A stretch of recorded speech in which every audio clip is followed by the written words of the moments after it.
La libertad de expresión. Exa FM y Democracia AM.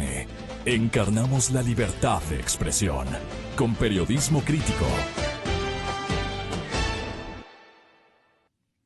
Aunque le pongo en duda a su memoria, expresidente, no, con la mayor cordialidad, respeto y afecto le recibo. Le digo esto porque no sé si en su administración usted escuchó de este campo. Es un campo antiguo, yo por lo menos los periodistas lo hemos manejado al ITT desde hace un montón de tiempo, pero tenía una fama de que era un petróleo muy pesado, que tenía comunidades con las que cualquier gobierno iba a tener colisiones muy significativas. Era una selva muy conflictiva, digamos. Usted no se acuerda de este campo, para comenzar por el petróleo, doctor Hurtado.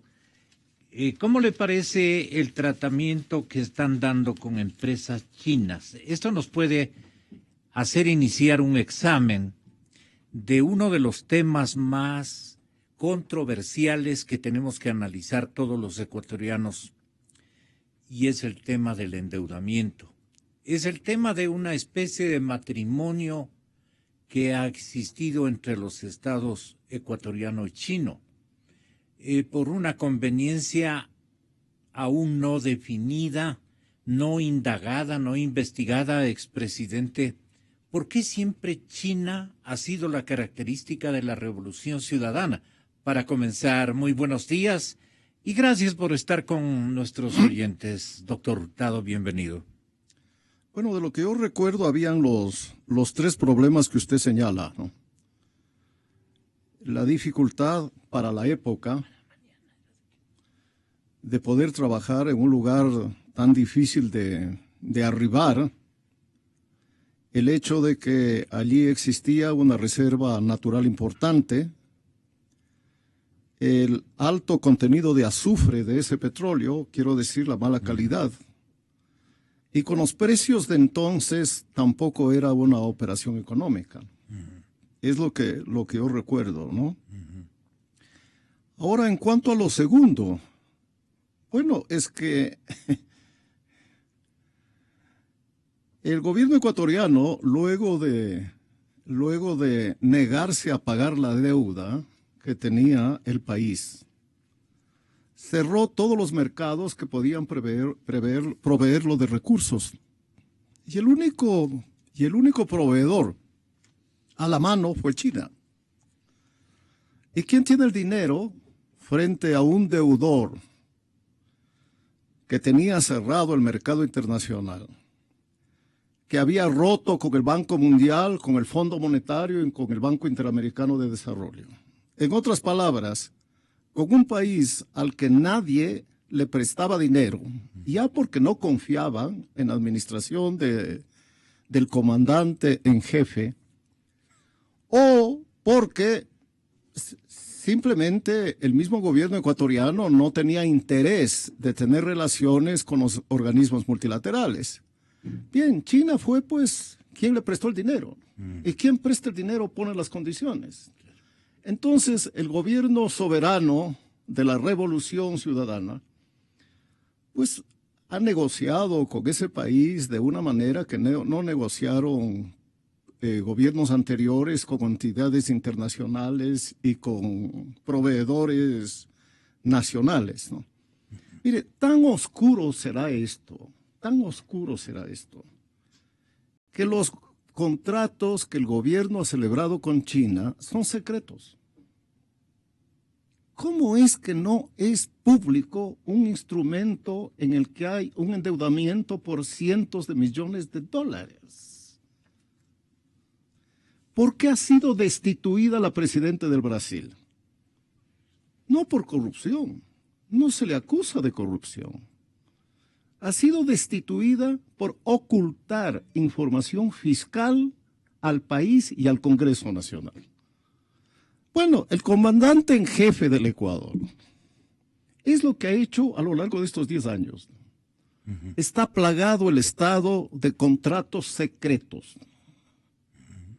¿Por qué usted convierte en secreto un contrato? Porque puede ser vergonzante. Porque puede ser vergonzante, usted emplea la palabra correcta. Porque puede ser inmoral, ¿no? Porque puede ser inconveniente, porque puede ser lesivo. Lo inmoral ya lo dice usted, pero puede ser. ¿Quién puede asegurar lo contrario? Porque cuando uno hace algo bueno, lo publica, lo difunde. Y en el caso del gobierno del comandante en jefe, ¿no?, pues hace una cadena de televisión y de radio, ¿no? De manera que pues todo esto lo sabremos cuando el próximo febrero el gobierno, sea Correa el candidato, sea Glass el candidato, o sea Moreno el candidato, sean derrotados en las urnas. Y ahí sabremos pues todo lo que ha hecho este gobierno a lo largo de 10 años.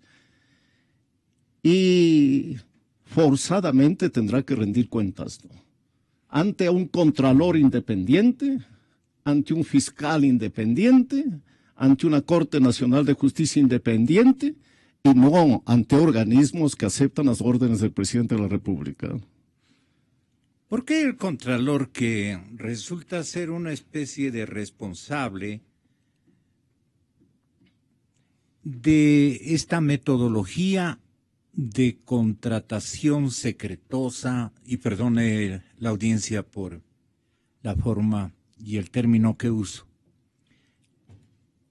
más bien pensaría que todo el proceso de contrataciones caen en el ámbito del misterio y caen en el ámbito del secretismo y caen en el ámbito de la duda que tiene la sociedad, y especialmente las gentes que conocen de los temas con mayor profundidad y conocimiento técnico. Por eso es que en los 11 temas que plantean para debate los señores empresarios, y que lo van a comenzar a hacer en las próximas horas, ubican que se acabe el misterio, que se transparenten los contratos, que se identifiquen adecuadamente las cifras, pero no quieren absolutamente saber de nada que signifique esclarecimiento de los datos matemáticos cuantitativos. Y usted contrataría o reelegiría en su selección de quien le va a construir su casa, doctor Hurtado, a un ingeniero o a un maestro de obras, como quiera verlo, que no le dice realmente en qué se ha gastado el dinero que reiteradamente le obligó a usted a endeudarse en el exterior para poder financiar la obra? Bueno, no solo hay misterio en los contratos celebrados por el gobierno del comandante en jefe, ¿no? También hay corrupción. Mire, ¿cómo lo prueba? ¿Cómo lo prueba? Lo voy a decir. Durante todo el periodo democrático, para que el Estado celebrara un contrato para explotación de petróleo, para construir una central hidroeléctrica, para levantar un complejo de edificios, para construir una carretera, se hacía una licitación. ¿Para qué era la licitación? Para evitar la corrupción, para que no se puedan entregar contratos a dedo, como se ha dicho vulgarmente en el país, ¿no? Varias compañías presentaban sus ofertas y el Estado escogía la que más convenía a sus intereses. Pero no solo que había eso, sino que esos contratos tenían que ser previamente examinados y aprobados por la Procuraduría del Estado y por la Contraloría del Estado, para que esos dos funcionarios les den a los ciudadanos las garantías de que todo era limpio, que todo era correcto y que todo era honrado.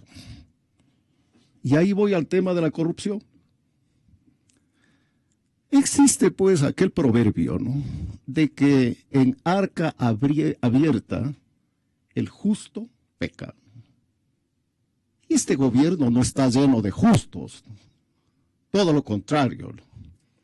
Pero bien, ¿y el arca? si usted abre el arca, pues cualquiera mete la mano. Esa es la verdad. Y Correa abrió el arca al eliminar la licitación, al eliminar el informe del Contralor y al eliminar el informe de la Procuraduría.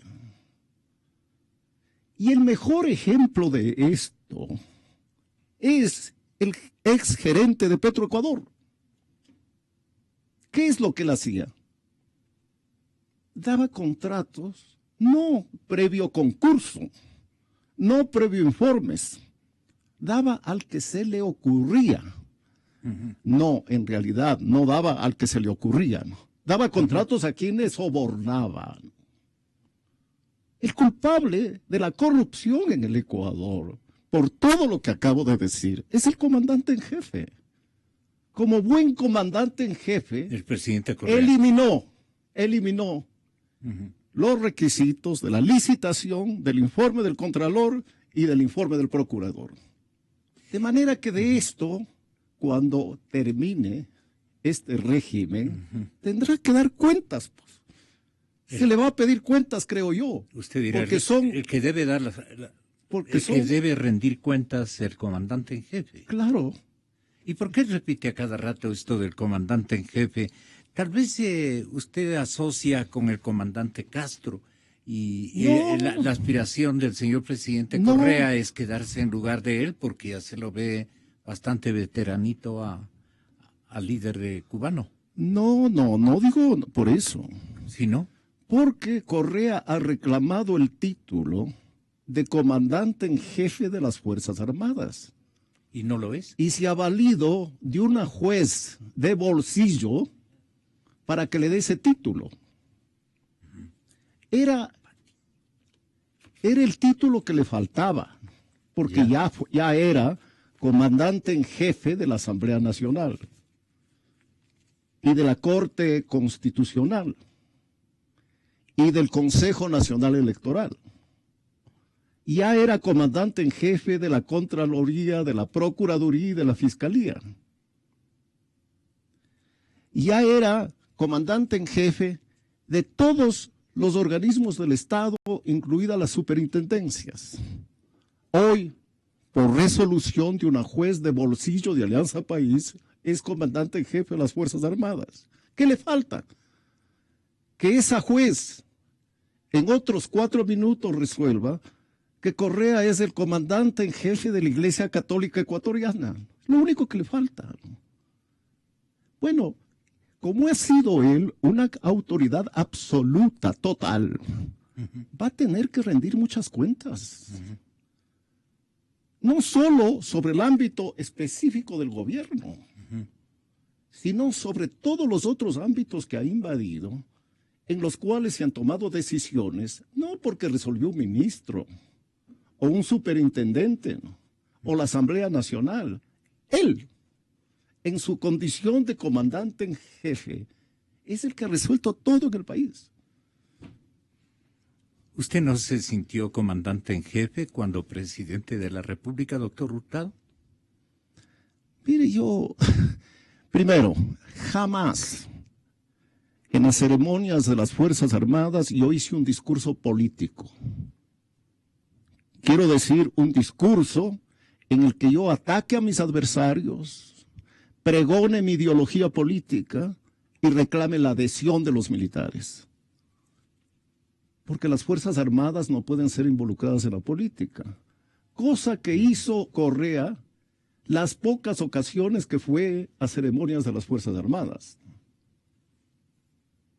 Cuando mi gobierno atravesaba una situación extremadamente difícil, con una huelga general indefinida en el año 1982, el alto mando me visitó en mi oficina a decirme que querían hacer una declaración pública de adhesión al gobierno y a la democracia. Y yo les pedí que no lo hicieran. porque esa no era tarea de ellos. Casi que les prohibió. Claro, y no lo hicieron. Porque hay que respetar a la institución militar como una fuerza política no deliberante. Pero este gobierno intentó involucrarle en la política. ¿Acaso una de sus ministras de defensa no dijo que las Fuerzas Armadas tenían que servir a la Revolución Ciudadana? ¿Por qué el comandante en jefe, el año 2007, 2008, 2009, 2010, no criticó las altas remuneraciones de los jefes militares? Porque él aprobó, o al menos toleró, esas remuneraciones. El Instituto de Seguridad Social de las Fuerzas Armadas en esa época funcionaba como hoy. ¿Por qué no criticó? Lo ha hecho en el momento en que descubrió que las Fuerzas Armadas del Ecuador no iban a ser el papelón de las Fuerzas Armadas venezolanas y no se iban a poner a la orden de la Revolución Ciudadana. Bueno, en ese momento, como ha ocurrido con todos los ecuatorianos que no le dan gusto al comandante en jefe, comenzó la persecución a los militares, que es una persecución antipatria. Pero en lo que ha coincidido con ustedes que cuando presidente el doctor Hurtado reclamaba que la institución militar no era deliberante, la misma lucha o el mismo concepto ha defendido el presidente Correa. Con la diferencia... ¿Cuál es la diferencia? De que yo nunca les involucré en la política, porque no eran deliberantes, y he puesto 2 ejemplos, podría poner más, y en cambio él les involucró en la política, haciendo discursos partidistas en el seno de las Fuerzas Armadas, mandándoles cartitas a oficiales inferiores, desconociendo el orden jerárquico de las Fuerzas Armadas, desconociendo un contrato legítimo, como si él fuera juez. Claro, es que él es el comandante en jefe de la justicia ecuatoriana. ¿Cuál es la estrategia que escogió el presidente para politizar a los mandos medios de oficiales de la institución militar y no le salió la película? Bueno, ¿cuál ha sido el discurso suyo, no el de usted, sino el de él, sí, a lo largo de estos años?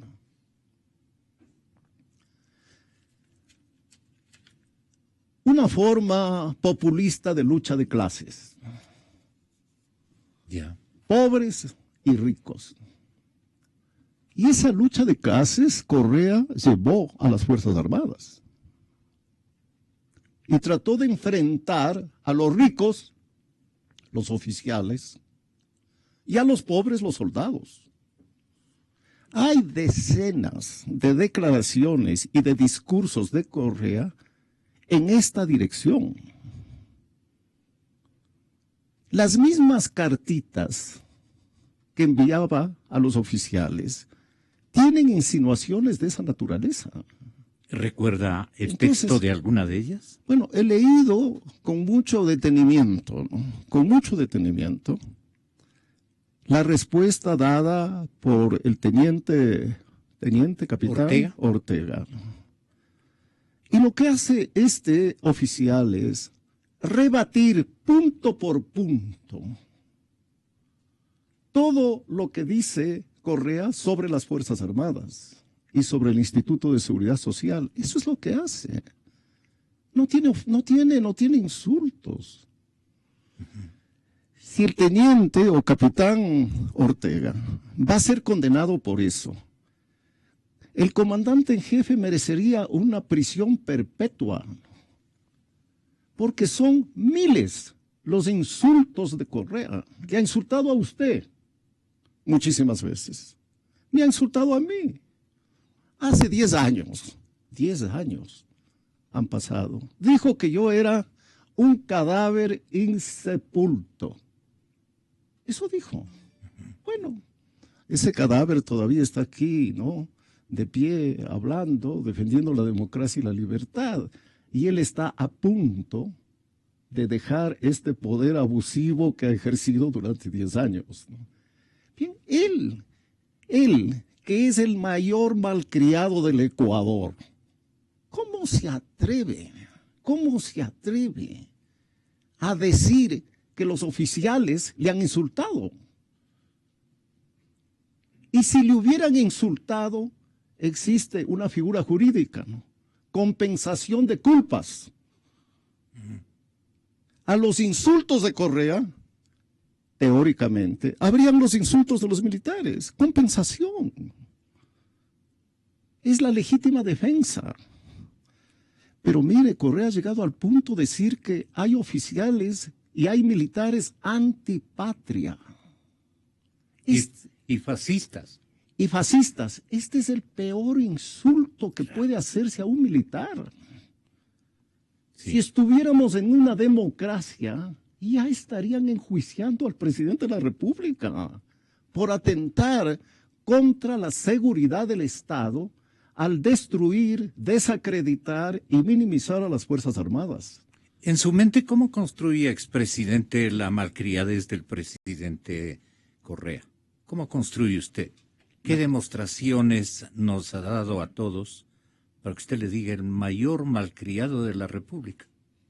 Bueno, un presidente que ha pronunciado 1 millar de insultos. Yo no creo que alguien en el Ecuador, ni siquiera Velasco Ibarra, que era otro insultador, o Asad Bucarán, o Abdalá Bucarán, que han sido otros insultadores, haya pronunciado más insultos que el comandante en jefe. No creo. Yo publiqué un libro, ¿no? Dictaduras del siglo XXI. Sí. Y en una nota de pie de página puse los insultos que había yo recogido. 100. Sí. No se escapa nadie, ni obispos, ni militares, ni presidentes extranjeros, ¿no? Ni diplomáticos, ni industriales, indígenas.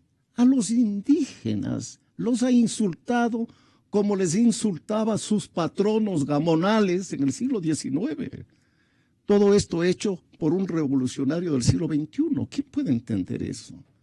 A los hombres más explotados del Ecuador, que han sido los indígenas, a los más pobres, ni siquiera ellos se han escapado de la lengua del comandante en jefe. El señor ministro de la Defensa defiende al señor presidente desde el punto de vista de que dice que él constitucionalmente sí es el comandante en jefe de las Fuerzas Armadas. Ayer en una intervención mencionó el artículo 147, que lo tengo en mis manos, numerales 16 y 17. El 16 dice: ejercer la máxima autoridad de las Fuerzas Armadas y de la Policía Nacional y designar a los integrantes del alto mando militar y policial. Y el 17 dice: el presidente de la República podrá velar por el mantenimiento de la soberanía, de la independencia del Estado, del orden interno y de la seguridad pública y ejercer la dirección política de la defensa nacional. ¿A usted qué le parece que estos amparan adecuadamente esta denominación que, como usted dice, parece que le encanta, le cautiva al señor presidente? Yo pensaba que él quería asemejarse con el comandante Castro, pero usted me dice que no es por allí. No. Porque Castro efectivamente es el comandante en jefe de las Fuerzas Armadas. Porque de Cuba. Es otro régimen político. Pero es revolucionario. Stalin era el comandante en jefe de las Fuerzas Armadas de la Unión Soviética. Y Mao Zedong era el comandante en jefe de las Fuerzas Armadas de China. Y el dictador coreano del norte es el comandante en jefe de las Fuerzas Armadas. Pero en un régimen democrático, o digamos, en el Ecuador, esos dos artículos que usted acaba de mencionar, habla de otros temas. No, el que menciona es Patiño de la siguiente manera. El presidente es la máxima autoridad de las Fuerzas Armadas. No es un presidente desdoblado, como algunos quieren, algunos juristas, entre comillas, que veo que salen de la televisión y dicen, bueno, es la máxima autoridad en lo civil, pero en lo militar no tiene jerarquía. O sea que cuando el presidente le disponga al alto mando, necesitamos reforzar la frontera, el alto mando le podría decir, depende de en qué calidad usted me diga, presidente. Si usted me lo dice como máxima autoridad civil, le puedo atender los temas civiles, pero en lo militar nosotros no le obedecemos a usted porque usted no es nuestra máxima autoridad. Exa-FM. Ahí entra con lo que yo ya leí. Bueno, de lo que yo entiendo, y probablemente también han entendido quienes nos escuchan, en uno de esos artículos dice que es la autoridad política de las Fuerzas Armadas. ¿Qué significa eso? Bueno, que no es autoridad militar. Porque si no, la Constitución habría dicho que el presidente de la República es la primera autoridad militar de las Fuerzas Armadas. No, ahí dice que es la autoridad política. Pero examinemos en estos 35 años de democracia. ¿Algún presidente reclamó el título de comandante en jefe de las Fuerzas Armadas? Ninguno. Ninguno. Desde la vuelta a la democracia, y esos artículos no recuerdo. Son una copia de artículos de anteriores constituciones. Pero esto tiene un sentido, pues. Pero perdone, expresidente, nos educamos con la denominación de que el señor presidente, recuerdo la administración de Durán Ballén y el evento castrense político de sobrevivencia institucional que nuestra república atravesó. En esa presidencia de Sixto Durán Ballén, ahí le considerábamos el comandante, la primera autoridad militar al presidente de la república. Es bueno examinar ese caso. Es bueno examinar ese caso. ¿Quién comanda las operaciones militares? Entiendo que el jefe del Comando Conjunto. Un general del Comando Conjunto. Me parece que el general Paco Moncayo. Él comanda las operaciones. Así es. En el campo de batalla. ¿Quién organiza la operación militar?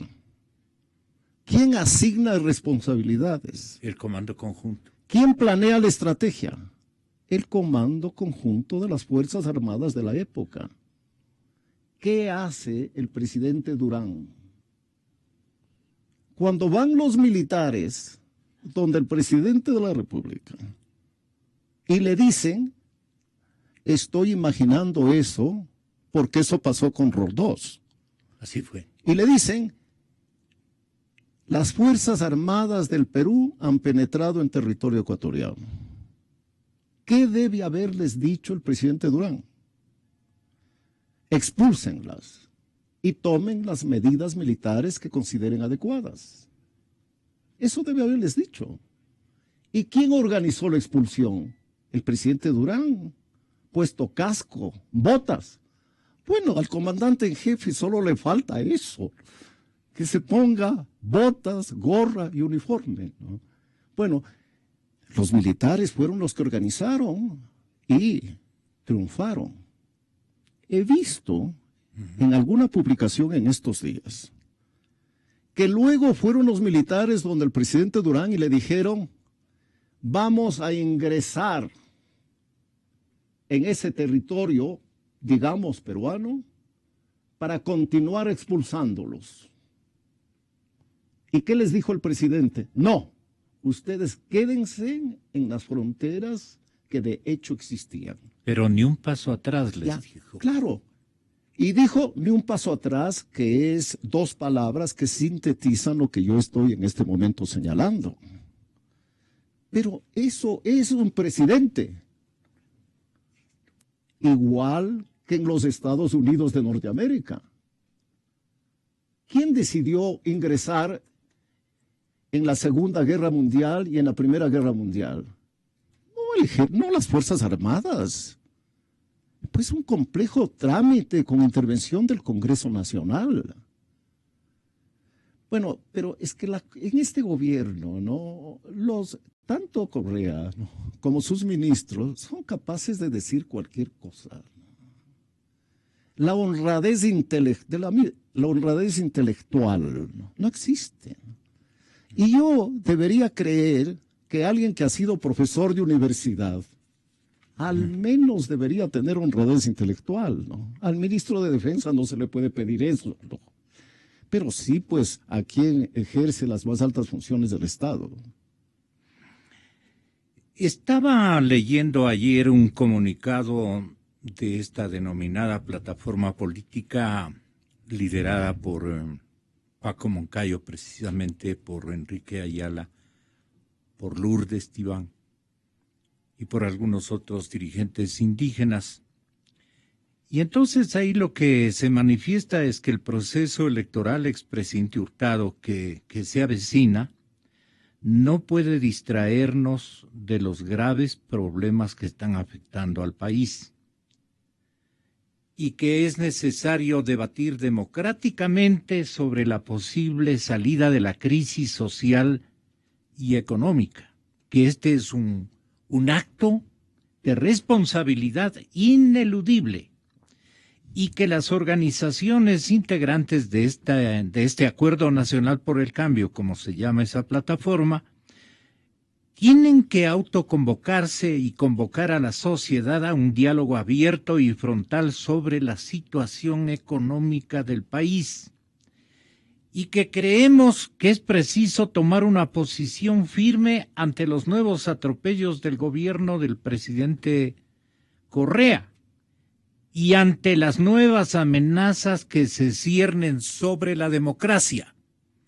Cuando yo le pregunté al general Moncayo cuáles son las amenazas que se ciernen sobre la democracia, él categóricamente dice que son afanes un poco de golpe, de traqueteo, de desestabilización, casi hasta del proceso electoral, debido a la enorme derrota que va el pueblo ecuatoriano a infringir al presidente el próximo año, comienzos del próximo año, el mes de febrero. ¿Usted qué cree? ¿Que están muy nerviosos los señores miembros cupulares de esta plataforma o realmente lo que viene haciendo el presidente, fregando la pita, como dicen criollamente, a la institución militar y a cuanta institución LB nutrida de apoyos ciudadanos o muy bien organizada, como el caso de los maestros, en fin, les va y les friega la pita? Perdone incluso el presidente por ponerlo de esa manera, pero es tan criolla la situación, tan informal la cosa, que no da ganas de darle otro nombre más solemne, ¿no? ¿A usted qué le parece la movida del señor presidente Correa con esto de estar moleste y moleste al que puede? ¿Qué propende, señor presidente? Bueno, todos los dictadores, y peor aquellos que han tenido largos mandatos, terminan con cierto grado de perturbación mental. Hay innumerables casos registrados por la historia. En el Imperio Romano, uno de los emperadores se llamaba Calígula. Pidió al Senado que lo declararan Dios. Dios, el Dios Calígula. Pero fue más lejos. Pidió que a su caballo, del que estaba perdidamente enamorado, lo declararan cónsul de Roma. Una estupenda película se difundió hace un par de años sobre los últimos días de Hitler en su búnker. Estando Berlín sitiada y destruida por el ejército ruso, decía él que iba a ganar la guerra. Y esa afirmación la hacía 2 días antes de suicidarse. Digo digo todo esto porque esa puede ser una explicación de este afán, ¿no?, de hincar, de golpear, ¿no?, de intrigar, ¿no?, iba a decir la palabra apropiada, pero pues es muy grosera, ¿no? Es muy grosera. No lo diga. De Correa con los militares. ¿Que les humilla? Los insultan.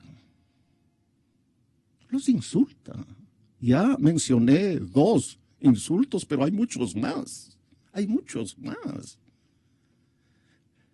Decir fascista a unas fuerzas armadas que no han cometido un solo abuso del poder, que no han apaleado a un solo ciudadano. Me refiero a estos 10 años, que han defendido a Correa cuando estuvo a punto de ser, no sé si apresado, sí, no sé si secuestrado, o no sé si violentado por oficiales de la policía. Decir fascista a unas fuerzas armadas, eso yo no creo que exista. De parte de un presidente en ejercicio, más que todo, ¿no? Claro, yo no creo que un presidente de Latinoamérica en sus cabales diga algo parecido. Bien, pero no solo eso, no, pues... ¿Usted cree que está mentalmente complicado el señor presidente, bueno, con tanto...? Si no fuera así, ¿cómo explicar esto y muchos otros actos parecidos en los que diaria y habitualmente ocurren? ¿Cómo explicar el mundo fantasioso en el que viven? En el que cambia la realidad por sus visiones. Pero bien, dejemos este tema, ¿no? De las muchas cosas que debe hacerse en esta campaña electoral, y para eso es la campaña electoral, es discutir estos temas. Y yo creo que eso se va a hacer en la campaña electoral. Y ofrecerle al Ecuador una salida para volver a la democracia, para volver a la división de poder, para restringir las facultades del presidente de la República, para tener una corte de justicia independiente, para tener un contralor que persiga la corrupción del gobierno de Correa. Un procurador y un fiscal. Ven, y tener un fiscal. El presidente ha llamado, ya le dije presidente, perdón por el lapsus, ¿no? Ha llamado a un pacto ético. ¿Cómo puede hablar él de ética si tiene como fiscal a su abogado personal? Un presidente con ética no nombra como fiscal a su abogado personal, que le ayudó a enriquecerse en un juicio contra el Banco del Pichincha. Eso no se hace. Pero con esa cantidad no es para enriquecerse, ¿o sí? Depende de cómo veamos los ceros, ¿no? $600,000 sin trabajar es mucha plata. Tanta plata que puede vivir el resto de su vida en Europa. Ninguno de los expresidentes de este periodo democrático ha tenido esa suerte, ¿no? Él sí, ¿no? Bueno, ahí tiene usted un ejemplo, ¿no?, de algo que no se puede hacer si usted tiene sólidos principios éticos. La convocatoria... olvidaba algo más.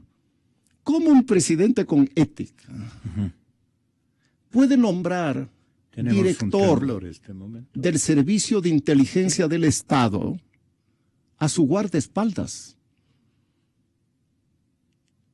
El Servicio de Inteligencia del Estado maneja, pues, asuntos extremadamente delicados. Se sabe, ¿no?, por divulgación internacional, que este servicio interfiere conversaciones telefónicas, correos electrónicos, comunicaciones electrónicas como el WhatsApp y los otros. ¿Quién dirige este servicio? Un ex guardaespaldas del presidente de la República. Sí. Usted, un presidente, me ve a mí como presidente haciendo eso, poniendo a mi guardaespaldas, que apenas eran 4, no los cientos que tiene Correa, dirigiendo el servicio de inteligencia del Estado, materia tan delicada. Bueno, él es el presidente que llama a un pacto ético. Mire usted, volviendo al tema anterior, algo pasa, alguna descomposición, ¿no?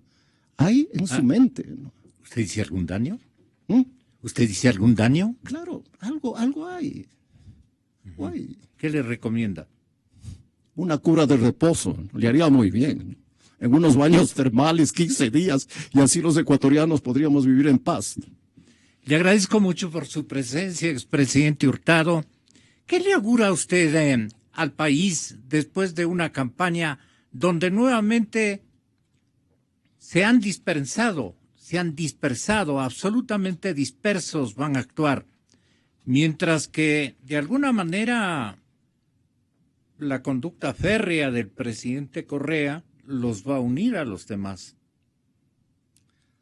A los oficialistas, quiero decir.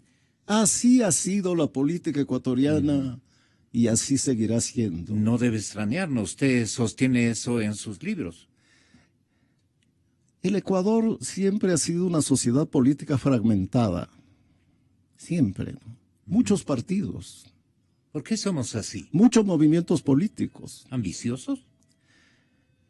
En una entrevista dije, miren, mientras Madrid tiene 2 equipos de fútbol en primera división y Roma tiene 2 equipos de fútbol en primera división, Quito tiene 6 o 5. Mire usted, el fútbol. Y eso sucede en todos los campos aquí en el Ecuador.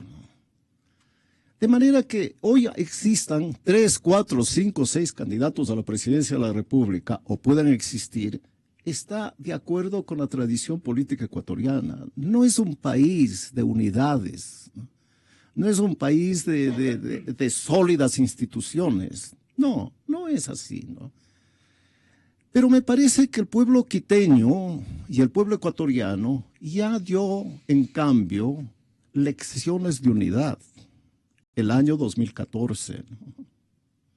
Cuando concurrió a las urnas y votó por el candidato que podía ganar a los candidatos del comandante en jefe. Y aquí, en Quito, ¿quién hubiera pensado que Rodas podía ser elegido alcalde de Quito? Nadie. Fue elegido alcalde de Quito. Y lo mismo pasó en Guayaquil, ahí sí se creía que Nebot sería reelegido. En Cuenca, ¿alguien pensó que podía perder la alcaldía el candidato del gobierno? No. Y perdieron las elecciones por este voto unitario de los ciudadanos el día de las votaciones. Yo creo que eso con mayor razón va a pasar el 19 de febrero. Usted está coincidiendo con lo que extraoficialmente yo sé, también es opinión del expresidente Borja. Le explico por qué al público y especialmente a usted, expresidente Hurtado. El doctor Borja piensa que se debe buscar y apoyar a un Rodas para la República. ¿Usted cree que hay algún Rodas para la República o tenemos, como quiere el doctor Borja, apelar a un gran corredor, apelar a un gran artista, bueno, artista en la pista, valga la redundancia? ¿Usted más o menos está por el mismo andarivel? No, de ninguna manera, de ninguna manera, de ninguna manera. Mire, en una campaña electoral sucede algo parecido a lo que pasa cuando uno va a un restaurante, ¿no? Hay un menú y solo puede pedir lo que conste en la carta. A la fecha ya hay una carta electoral. Y de esa carta electoral hay que escoger. Algunos son candidatos seguros. Hay 2 candidatos seguros. Sí. Guillermo Lasso y Abdalá Bucaram. Otros, Dalo Bucaram. Otros son candidatos probables. Cynthia Viteri, ¿no? Tiene que ser aprobado por su unidad, ¿no? Quizá Paco Moncayo o Lourdes Tibán, que tiene que ser aprobado por su unidad. Y a estos 4 candidatos, pongámoslo así, se suman 3 o 4 más, ¿no? Que quieren ser candidatos a la presidencia. Y ahí termina el menú. A esta altura de la campaña electoral, cuando faltan 5 meses, encontrar lo que se dice outsider, me parece muy, muy difícil. Y arriesgado. Muy difícil. Porque ese se va a encontrar con un primer problema. ¿Quién le candidatiza? ¿Qué partido le candidatiza? Y bueno, si un partido le candidatiza, le vamos a sumar uno más a los 6 que ya existen. Y si queremos reunir a todos los partidos para que se pongan de acuerdo y lo nominen a él, bueno, es más probable que ocurra lo que está pasando con la unidad. Me refiero al grupo que patrocina a Cynthia Viteri, ¿no? O con el otro grupo que lidera el general Moncayo, pues que todavía no logra conformar ese frente.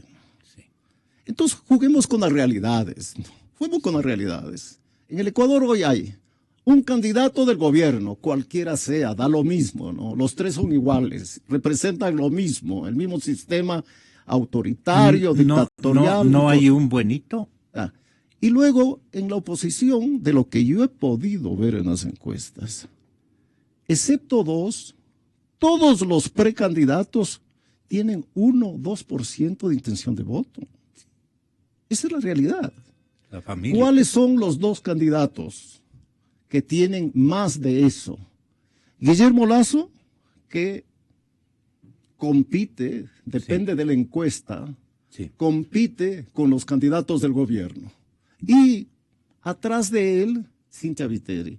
No hay más candidatos para esta campaña electoral hasta la fecha. Y veo difícil, si no imposible, que aparezcan otros. Pensando como nuestros padres o nuestros abuelos, estamos fregados, doctor. ¿Por qué? No hay candidatos que valgan la pena, que unan al pueblo. Bueno, ¿qué le aconseja? Bueno, yo discreparía de eso, ¿no? Allá. Si cuando usted dice que no hay candidatos que valga la pena, se refiere a los candidatos del gobierno, yo estoy totalmente de acuerdo. Y le voy a fundamentar. ¿Cómo puede ser candidato a la presidencia de la República alguien que copió su tesis de grado, que plagió su tesis de grado extrayendo párrafos completos del Rincón del Vago, un sitio web, un sitio electrónico? ¿Cómo puede ser candidato? Presidente del Ecuador. ¿Cómo puede ser presidente del Ecuador otro candidato que ha recibido 2, 3, 4 millones de dólares para que pase vacaciones en Ginebra sin trabajar para el Estado ecuatoriano? Eso es un delito de peculado. ¿Cómo puede ser candidato? Entonces yo creo que el gobierno no tiene candidatos, pero la oposición sí los tiene, ¿no? La oposición sí los tiene. A mí me parece, ¿no? ¿Cuál le gusta a usted? Que Guillermo Lasso, pues, es un ciudadano bien preparado para ejercer la presidencia de la República, ¿no? Y el pueblo ecuatoriano ya le dio una muy buena votación hace casi 4 años, de más del 20%. Cynthia Viteri, a quien conozco yo porque fue mi colega en la Asamblea Constituyente, es una gran luchadora, me parece a mí, con una vida limpia, ¿no? Y que ofrece cambiar esto, como también ofrece Guillermo Lasso. Bueno, ahí tenemos 2 candidatos, pero más allá de lo que yo diga, pues que apenas es la opinión de una persona, Las encuestas demuestran que eso es lo que están pensando los ciudadanos. Ellos no están pensando pues en un gran deportista para que sea el próximo presidente del Ecuador, o en un buen cantante o bailarín, ¿no?, para que sea presidente del Ecuador, ¿no? Bueno, si queremos ir adelante, yo creo que no podemos seguir. Un buen joven de virtudes es lo que buscaría la mente ganadora del expresidente Borja. Ya, pero busquemos entonces la linterna de Diógenes para encontrar a ese joven, ¿no? Porque mire, imaginemos que existe, y debe existir. Claro. Tenemos Bien, jóvenes virtuosos. se lo candidatiza. Ya. Pero si el 90% de los ecuatorianos no le conoce y no sabe quién es, no tiene ninguna posibilidad de ganar la elección. Ninguna. Por sabio, inteligente y honesto que sea. Ahora, si ha sido un gran deportista o un gran cantante, sí, probablemente le conoce el 40, el 50% de los ecuatorianos. Pero conviene al Ecuador cuando tenemos que salir de la dictadura para pasar a la democracia. Con semejante Cuando realidad tenemos que económica. salir del Estado totalitario para pasar al Estado pluralista y libre. Con una Cuando tenemos economía que en salir quiebra. de la economía en quiebra a una economía en prosperidad. Bueno, yo no creo que eso pueda ser manejado por una persona que no tiene antecedentes y testimonios de conocimiento y de preparación en materia económica. Me da la impresión, no obstante, que usted se queda con Lazo, doctor Hurtado. Bueno, yo no estoy en la campaña electoral, ¿no? Pero como usted me forzó, o me tentó más bien, diciendo que no hay candidatos, ¿no? Y no me pareció que eso correspondía a la realidad, he dado unas opiniones sobre el tema. Me parece muy bien. Valió la pena la pregunta mía o el acerto mío que a usted no le gustó. Qué mejor, doctor. Qué mejor que yo esté equivocado. Gracias, Gonzalo. Muchas gracias. A usted. Gracias, expresidente. Señoras y señores, viene Jaime Carrera, ¿no? Y Alberto Dají. Vienen. No es solo un concurso de frecuencias, es la batalla decisiva.